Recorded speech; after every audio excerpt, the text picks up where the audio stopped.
Hey there, this is Natalie, and in this video I want to talk about the anime adaptation of JoJo's Bizarre Adventure Part 6, Stone Ocean. The first core of the season was dropped in one go on Netflix on December the 1st, 2021, which was yesterday if you're watching this when it was first uploaded, and I wanted to give an initial review of it with no real spoilers other than the basic premise. Though, if you'd like to see some more in-depth stuff about Stone Ocean, let me know in the comments and I'll do some of that. I haven't read the manga for this part of JoJo's Bizarre Adventure, so I was going in mostly blind, but with high expectations as a fan of the series. I was also really interested to see Jolyne, as well as how the anime community reacted to her. I'd actually used Jolyne as a point in my video responding to Neuralities, where she was talking about men not liking to watch female protagonists, given JoJo's Bizarre Adventure, while also popular with women, is at least notionally targeted at men, and has always had male lead characters before. My reasoning was that if men weren't interested in female protagonists at all, or it was their inherent dislike of them that made things like Doctor Who or Star Wars fail so drastically when they switched to a female lead, rather than anything else about the messaging and writing, then there should be the same big backlash towards Jolyne. However, there was no sign of that.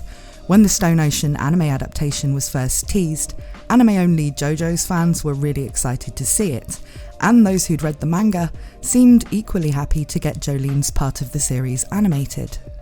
We've seen anime franchises go from a male lead to a female one before, with things like a certain scientific railgun, and to nobody's complaint. So to me, the backlashes we see when these changes are made in current Western movie, TV and gaming franchises are actually nothing to do with men not wanting to watch female-led stories. It's just that they're handled in a way that sucks, which Jolyne, I'm happy to say, is not. I could and possibly will do a whole video about the differences between how JoJo's Bizarre Adventure achieved switching to a female protagonist without alienating really anybody, in a way that Hollywood and other Western media in the current year could certainly learn from. For instance, by not using Jolyne to insult the legacy of the protagonists that came before her, that we already loved and were invested in. Not having her and the female characters she makes friends with be perfect, infallible people who are just automatically better than the male characters who came before them. And not having every female character be redeemable, where every male character is either evil, stupid, or both. And to also achieve this, while still making Jolyne as cool as this franchise, which runs on rule of cool, needs every generation of main character to be. But for this initial review, that's probably enough about the female main character thing, so let's talk about everything else. One thing I had found with JoJo's Part 5, Golden Wind, was that to me, some of the stand abilities had gotten a bit exotic. Like where, early in the parts after stands were first introduced, the majority of the stands were pretty easy to understand the abilities and limitations of, so when the characters needed to use them to fight or get out of seemingly unwinnable situations, you could at least have a chance of figuring out how they'd do it, or when they did do it, it would seem really smart and cool.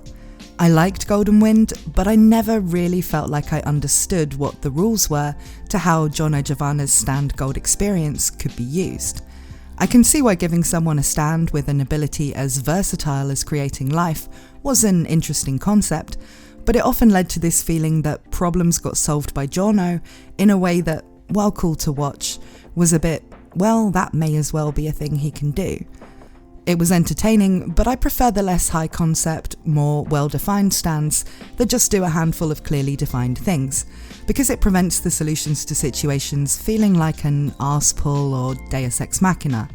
You can definitely forgive some of the arse pull type stuff in JoJo's, where over-the-top spectacle does and really should take priority over complicated puzzle solving.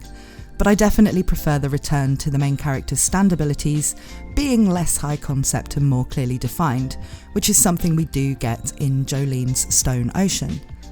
Another thing I certainly liked about Stone Ocean so far, and I think you will too if you're a JoJo's fan, is the way Jotaro was included.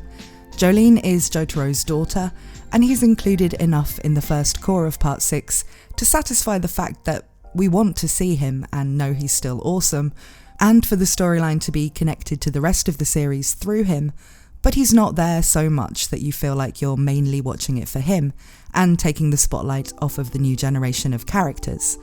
For story reasons, we got far less screen time for previous characters in Golden Wind than in the earlier parts, so it's good to see that being a thing again in Stone Ocean. Jolyne has enough of Jotaro about her to feel like his daughter, and yeah, I confess I did clap like a demented seal the first time she said yada yada, but she still doesn't feel like a gender-swapped repeat of him, which would make him feel redundant being in the story at all.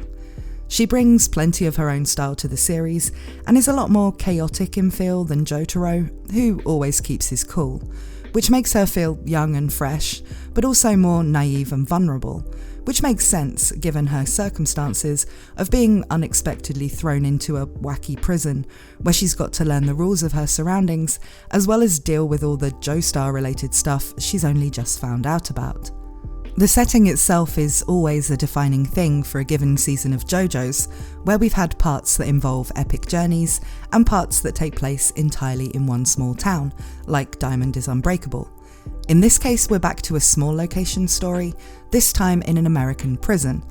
Though, of course, it's a JoJo's Bizarre Adventure reimagining of a prison, so it doesn't lose its usual bombastic feel by going for what would typically be a gritty, depressing setting where characters would be heavily restricted in being able to do anything interesting.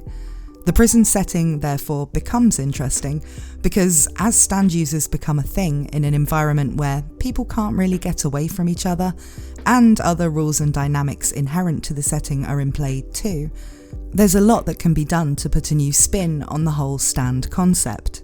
It's also by its nature a setting where you'd expect to find a lot of unusual people, and where there's a good reason for characters with all different agendas to be thrown together. So I think it works really well. I won't get into the characters or plot in this video, but there's a lot to like. As for production, this is up to the standards we've come to expect from David Productions when it comes to JoJo's, and the OP is as good as we've seen in other seasons too, so there's only good news on that front. The way the cour was released on Netflix is an interesting topic in its own right, and it will be interesting to see what people think about the Netflix binge-style release being used for this kind of high-profile anime, especially considering this is how the release has been done worldwide, including in Japan. So we're not in the Netflix jail situation, usually associated with new anime aired on TV in Japan that gets licensed elsewhere by Netflix. And that's really all I can say as a general review without going into spoilers, which, as I said, I'll probably do in future videos if it's something you'd be interested in seeing more content about.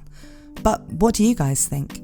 If you've already binged the 12 episodes, let me know what you think of them, and of Jolyne Cujoh. And if you haven't, let me know if you're hyped to watch them. As always, thank you to my supporters on Patreon who are on screen right now, and to everyone who helps me out by subscribing to my channel and watching my videos.